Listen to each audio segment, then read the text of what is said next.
This video is proudly sponsored by DigimonCard.io for all your Digimon card, deck building, deck list, card pricing, and discussion needs.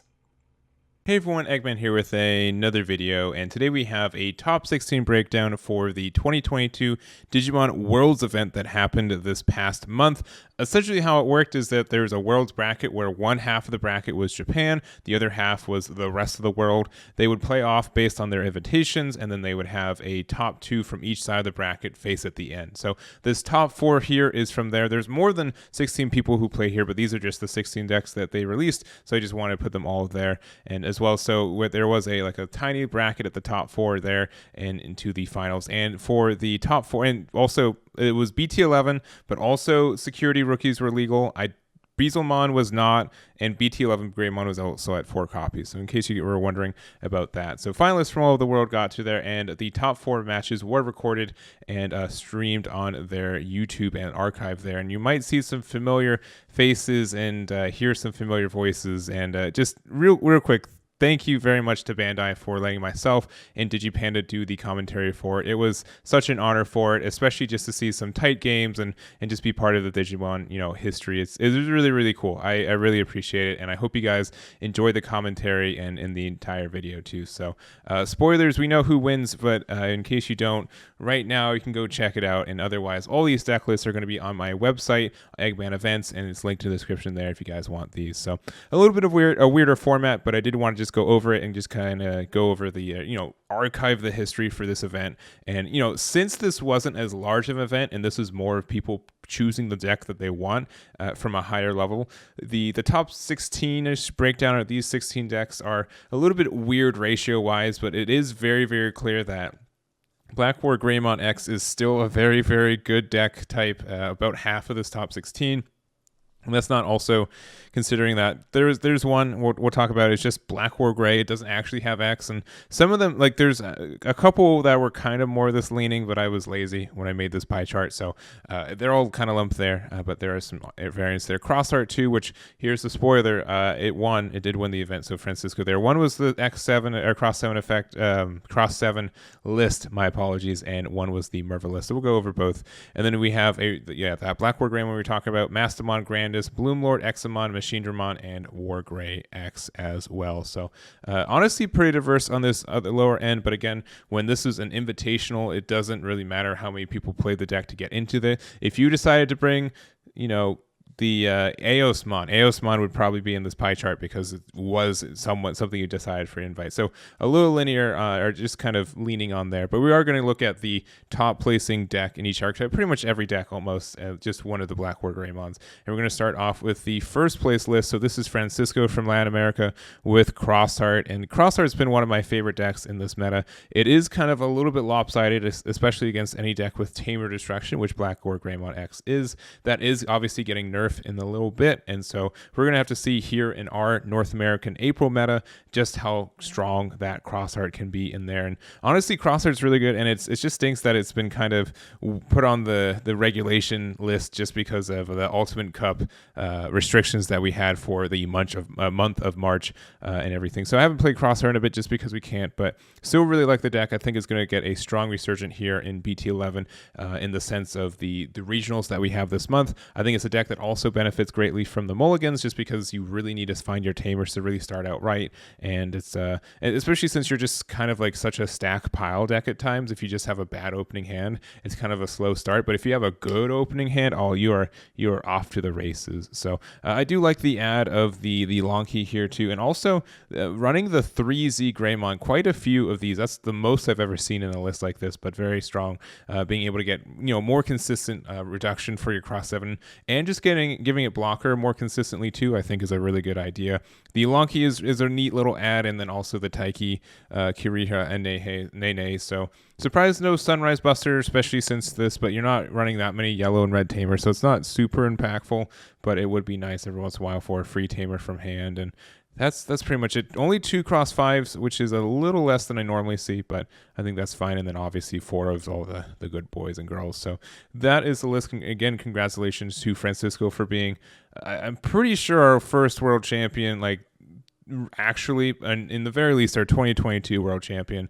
Well fought, and just congratulations there. And I do also just want to quickly go over the top 16 cross heart. This is, I'm going to say this wrong, La Tiburona. I know it means shark in Spanish. It might mean something else in other languages, but I'm pretty sure, like, some of these are like Discord names too. If you guys know any of the actual names of some of these players, let me know so that I can update it. But half of them, they just put Discord names, which is interesting. But this is more of like the aggression version, where Mervamon is a really interesting card in a lot of ways. It has a lot of weird synergies with a lot of decks, but being able to play essentially 2 of your crossheart cards and give them rush is really great, especially since this costs like inherently 7 with cross, and then like 1 less with Ignitemon. And then so if you're able to keep it your turn when you play this card, which you can with Zenjiro giving you an extra reduction and having like Blinding Ray and Gravity Crush, you get 3 swings, 3 attacks in, which is really strong from having essentially like nothing on board kind of thing. And you can also get back like the cross 3s and the cross 4s, and it still activates the on play effects, which means that this lets you draw 2, this lets you draw 2 essentially. And it's just a really strong kind of card to push for advantage and do some silly things. So I like the idea of this. This is a little bit probably like too aggressive for my play style that I like. However, I think it's a neat way to play the deck, and it can be very strong at the same time. So congratulations there for your worlds. And so next up we have our second place. This is Tokki with their BlackWarGrey minus the X, and this is just like a really just big aggro deck where the BlackWarGreymon here being able to use their Digiburst to unsuspend is very strong, and you're able to use the Greymon X antibody effect to kind of, like this is a good card. We know this is good. Just being able to inherently go up to this. Also, since it's X antibody, you get more pieces underneath your stack, which means more Digiburst stuff, which is great. And there's no defense in this deck. This is almost all aggression. Very strong for what you're doing. Being able to just be very aggressive in what you're doing and potentially give enough DP boost or enough of these Secure Attack +1s to, maybe you're running 4 of this guy, right? To make sure that you can do enough damage with this BlackWarGreymon. You're only running 2, but again, it's very searchable between the Agumons, and also you can't find it with the Red Mountain boost, but just in general, like the AguX and the Agumon, and just also the one of the Black Agu and such. It's just, you can be very strong there. And otherwise, you just have Gaomon, which is great for just doing like board control. Also, Secure Attack +1 can also proc damage with Metal Greymon X, which is good. So in general, we've been seeing this, but this is like the most aggressive kind of build for a deck like this. And spoilers for the match, you can jump ahead a couple seconds. It's really unfortunate that he missed that Yuya trigger. Rest in peace there. But yeah, I think that would have won him the game if he was able to concentrate on just making sure you do all your sequencing. But you're at Worlds and in what it is. But again, very close match. If you guys haven't seen it, I guess we're back from the spoiler warning, but definitely watch it. It was really tight. So congrats again to Tokki for their second place there. And next up, we have Misao with top 4 Mastemon. And, I was saying before, like a lot of these people just sleeved up the deck and it's in the top, right? Because you decided to take it at Worlds. But this is a really cool build, and it was in top 4, so he had to win a couple matches just to get in there with this, which is nice. But it just has a lot of creative adds to it. And I said it before too, security rookies, even though they're only technically in Japan, they were legal for everyone playing in this event too. So if you're in other parts of the world, they did get copies of that. But very strong for a lot of just recursion and stuff. Being able to get a rookie that gets an effect and also a rookie to your hand, so you can do your devolutions, are very good. And this is just a really, I can only do a surface level analysis for a deck like this, just because it's very personalized, like most of these Mastemon lists. But a lot of synergies for a lot of these cards. Probably the most bonkers card for it is the Bogramon. So on play are when Digivolving. It's also Demon Lord, which I don't think makes a difference for this deck. Can you get it back with Lady Dev? No, it's only Fallen Angel and stuff. Anyways, on play when Digivolving, if your opponent has one of your Digimon in play, look at your opponent's hand and trash 1 card in it. If they have 2 or more in play, place one of your opponent's Digimon underneath one of your opponent's other Digimon as its bottom devolution source. So interesting effect there. And also, all turns once per turn when an opponent's Digimon digivolves, or in effect places a Digimon card underneath an opponent's Digimon by trashing 1 card in this card's stack, trash top card of your opponent's security stack. So it is very weird but very strong effect for this. Obviously, this is not the generic way you're supposed to play this guy, but it's a really good like top gap for this. So like let's say like they want to go up into like a BlackWarGrey X, right? And they have to push up their stack to do so. It's just all turns, once per turn, you get that trash of life. So like if your opponent needs to Digivolve at all, which most of the removal cards kind of do that right now, they just lose a card from their security, which is really strong. So I think that's cool. Murray is great. Chaos Segregation is good. Merciful Mode and or Digimon as well. So just it's a really interesting build in general. I think Mastemon's only going to get better with mulligans as well, with which we're seeing in April now. So that's I think going to help out the deck a lot, and we're going to see if that does make an impact for it. But again, Misao, congratulations for your top 4 finish with Mastemon. Next up, we do have Kevin from North America for the last of our top 4, and just your standard BlackWarGreyX. Obviously, this deck won't function the same way now since we do have the Greymon X antibody down to 1, but I still think it's a strong deck for what we're seeing. I think there's a lot that's still going on for it. I do like the idea that we do have the Omni X antibody. It's either or at this point. I think this is better against stuff like Grandis and stuff that likes to attack a lot, which a lot of decks do like to attack a lot, and you will get a really healthy stack to get those negations for some of these attacks too. But I don't have a lot to say about this deck. I've been talking about BlackWarGreymon for what feels like just the entirety of the last month based on just how it's good. And it was even good in Ultimate Cup, even with the monocolor stuff. And we'll see what it brings in BT11. I don't think the deck's gone. I think it's a little bit neutered, but not incredibly so. And you still have like a Greymon X to go into for your effects and to help for cost reduction. Not as good as this. We also have like Deltamon that can help it as well, depending on what kind of route you want to take. Either or. Deck is still alive, and we'll see how it does in this next month. So congrats again to Kevin for their top 4 finish there. And next up, we do have, hopefully not their birth name, it is Birdbreath from Oceania with their top 16 Grandis. Grandis is a good deck. Thank you for coming to my video. No, it's what it is. I do like a little bit of tech. I think Davis deserves to be in the deck, even at like 1 or 2 copies, just for consistency issues. Like it's like a second copy of like a 5th and 6th copy of Green Memory Boost half the time, which is great. There's also High Mega Blaster. So choose one of your opponent's Digimon with insects and one of yours with insect, and suspend 2 of your opponent's DP are less than equal to the chosen. Then one of your opponent's suspended Digimon can't unsuspend during your next, and then security effect is just to suspend too. So it's a cute little card. I haven't seen a lot of people run this card personally, but it is something that's kind of nice for being able to interact with your opponent on what it is. And it does cost 3, which is like the magic number in the sense that if you have a tamer out, like 3 is like the minimum amount of memory for a lot of your plays. So I think that's good. And then the rest is just what it is.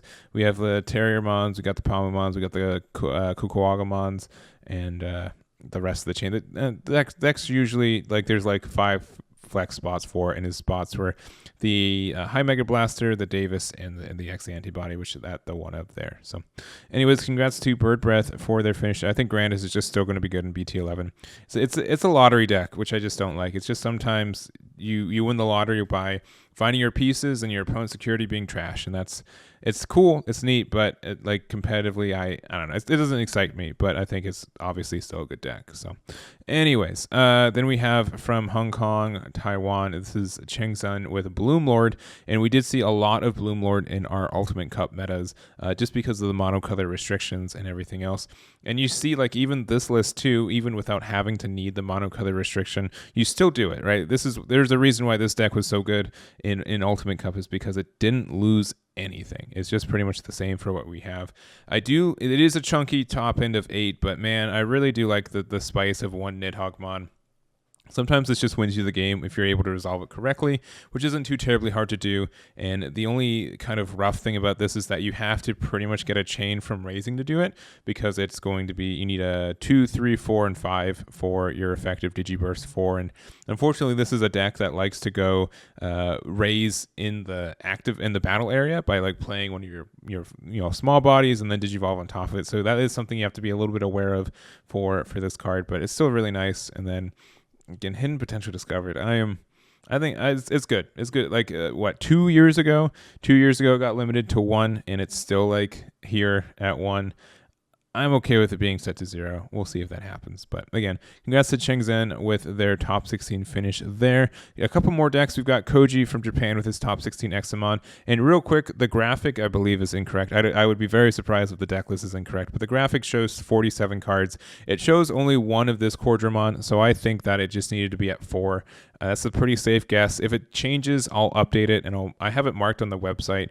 When it's fixed, and I know it's fixed 100%, I'll remove the little disclaimer for it. But either or, like, that's not too crazy for a thing. Like, Examon is also kind of like, I would say, like the control version of Grandis in the sense, in my mind, where you got to hit the lottery of finding your chain and getting up it. But man, once you set it up, you feel like you've won the game at the same time, right? Being able to get such good control and such good protection for this guy, it just makes it very, very tricky for like your opponent to do anything. The only thing like you really lose to is a good D-Digivolve, which does exist in a couple of decks. BlackWarGreyX obviously has a really good in for that too. So I think that's something you do have to be careful about for how this deck works and your interactions with it, unfortunately. But even so, like most of the time, that still just means like you have like a level 6 underneath it, which level 6s for it are pretty good as it is. And then Megadeth is one of the still strongest cards that for removal in a lot of ways. A lot of cards get hit by this, and just kind of your memory management from there. So just find your stack, see how it goes, and